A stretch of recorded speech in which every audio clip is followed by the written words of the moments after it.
Before you think that your life is ending because someone you love is going to a nursing home, go and tour. Go and see it. There are hundreds of facilities in New Jersey that can help them in their time of need. This documentary is designed to really bring to life the reality of what's happening from the real stories of people who are living and thriving in these homes every single day. You're going to hear powerful stories of people choosing to stay in long-term care because it is what's right for them. You'll hear stories about people overcoming clinical challenges like strokes that have completely changed their lives and made them have to be able to learn how to walk again.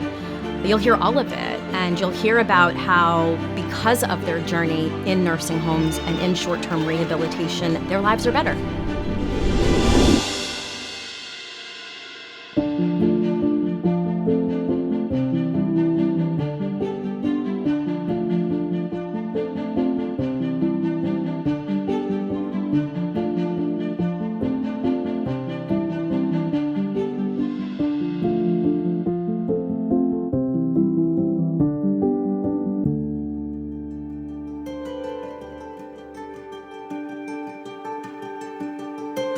I came to this nursing home and I could not walk.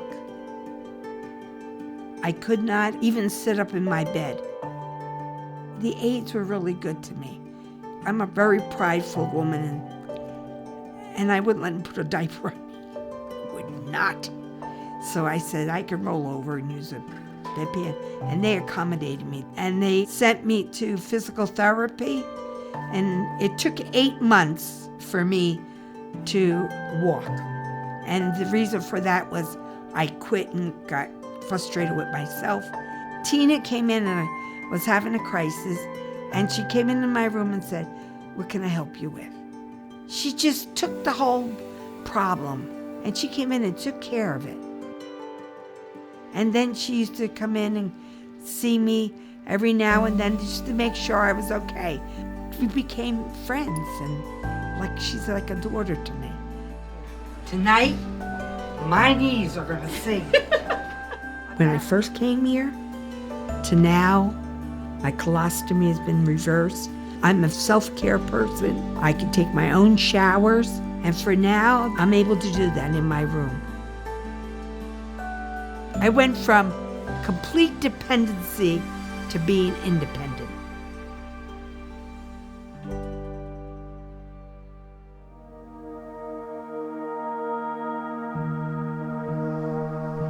People come here injured, they're away from home, away from their loved ones.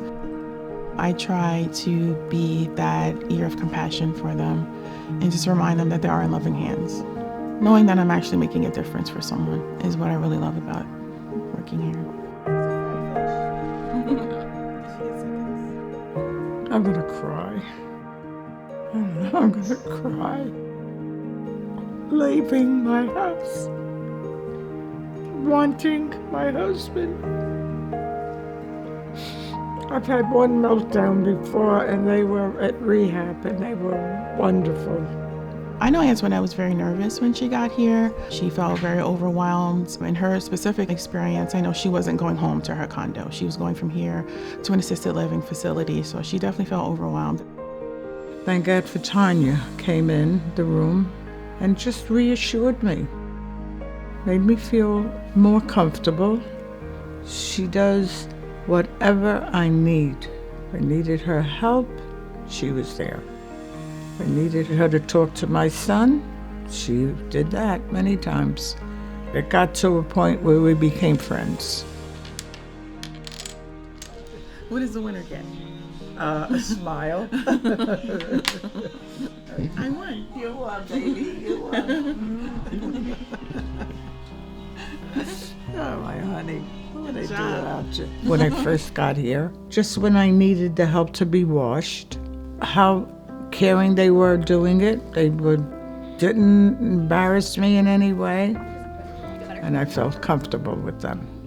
They were all excellent in their therapy for me, OT and PT both.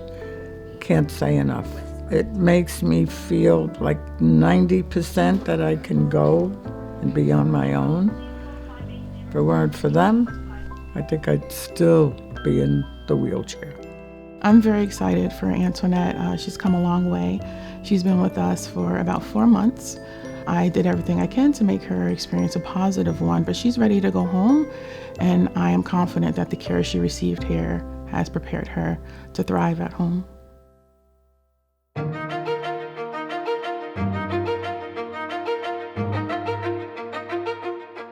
It's quite a gift to live to be 100. And I'm starting the 2nd century.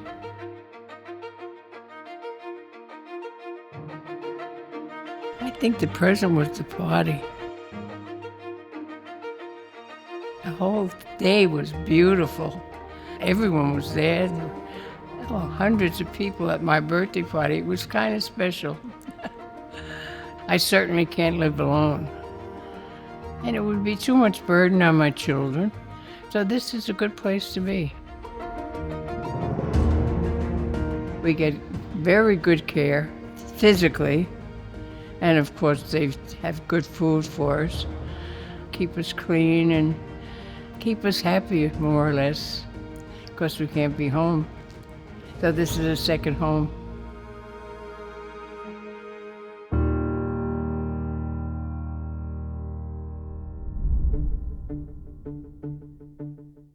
My dad, he had the stroke and he had gone to a rehab facility and he was doing rehab, doing OT, PT, and seemed to be progressing.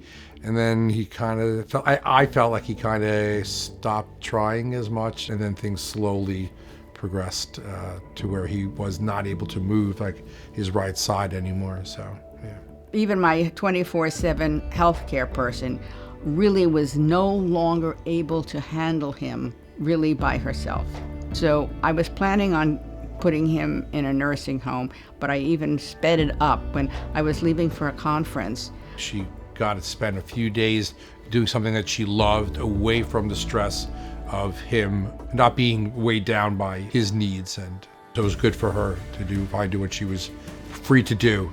We should have done it sooner because it was almost an instantaneous change for me and as well for him. He's taken care of in all respects. I can't tell you how many different levels of care I see every time I visit him. There's a stigma about it. I don't know why. When you experience this, it's great. The family gets their life back. He's being cared for terrifically. I have no complaints. I'd say you can put your fears and worries behind, because your spouse needs attention that you cannot give. It takes a village to care for a person who is bedridden and has dementia. And there's no way that putting him in a nursing home doesn't improve his quality of life such as it is.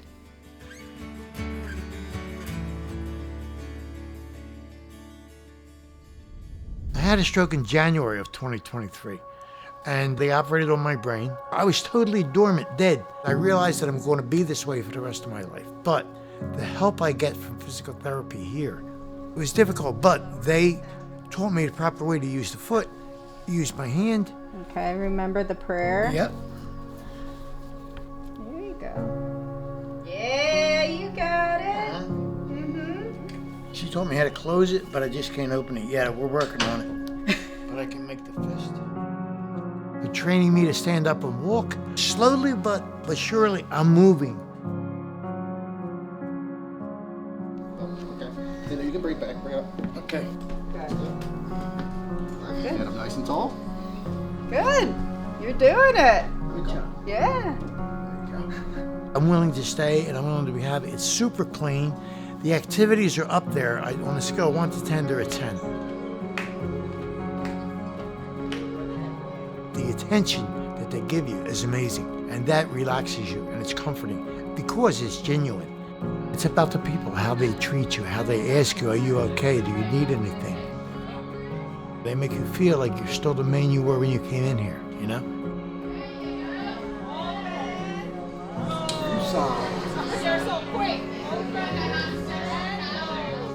I don't want to go home and get hurt and cause extra aggravation to my wife. I'd rather stay here. And I never thought I'd say that, but I do, and I mean it. It's all progress. So it's because of these kids. And I mean kids with all my heart, you know that.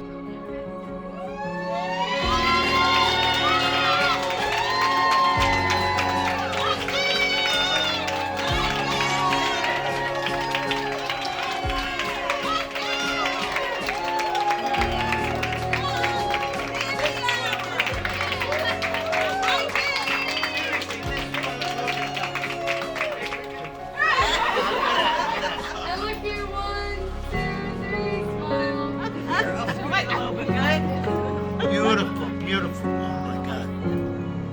Come on, baby. Oh, come on.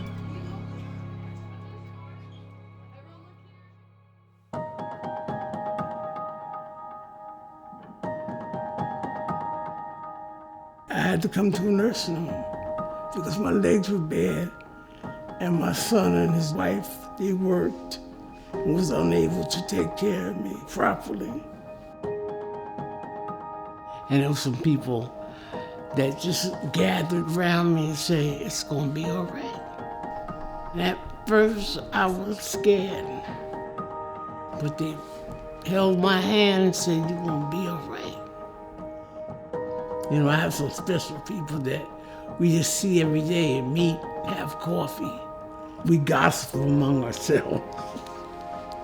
Did you in that kitchen? No. Oh, what? No. Because she had to work late. She didn't get off work until 8 o'clock. Oh, yeah, that's... Linda, she's my best friend. You're a lot older than me. On Tuesdays, mornings, and Fridays, we take and cook stuff. We're making pizza. Bobby Flair taught me this. We showed them how to beat the batter. They did that yesterday, and they was, oh, I can still do this. I was like tears running my eyes because they didn't think they could do it. I said, see, your hands are still good.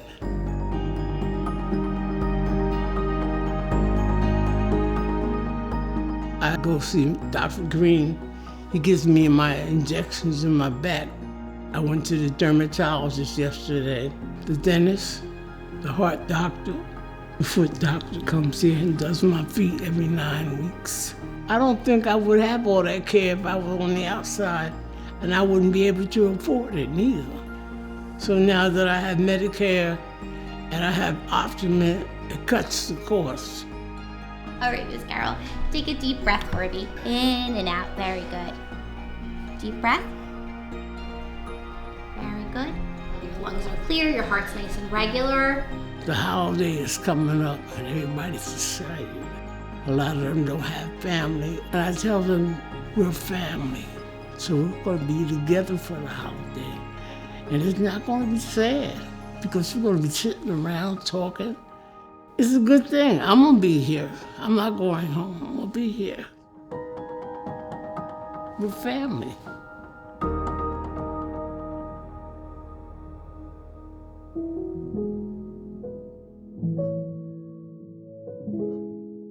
I woke up one morning and all of a sudden I was letting my son know that I didn't feel good. And I went down to the hospital down the street and I found out that I had pneumonia. It developed into more serious things than that. Just getting started.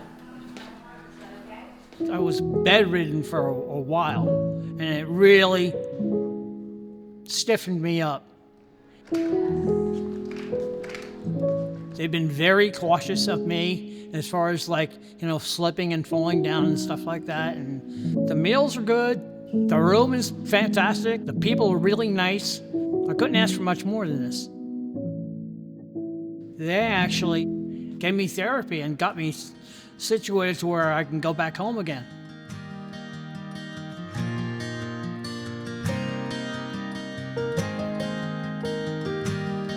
It's not like you're going to be here forever, because you're not. That's the biggest lie that there is out there, that you're going to go into a rehab and you're never going to go home. That's not true.